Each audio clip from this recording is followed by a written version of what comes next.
సిద్దిపేట మున్సిపాలిటీలో ఎన్నికలు లేకున్నా బీఆర్ఎస్ కాంగ్రెస్ నాయకులు ఇంటింటి ప్రచారంతో హోరెత్తిస్తున్నారు.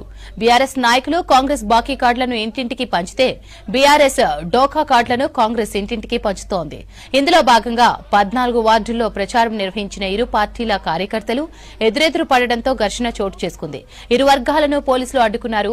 గతంలో బీఆర్ఎస్ ప్రజలకు ఎన్నో హామీలు ఇచ్చి ఒక్కటి కూడా నెరవేర్చలేదని కాంగ్రెస్ నేతలన్నారు.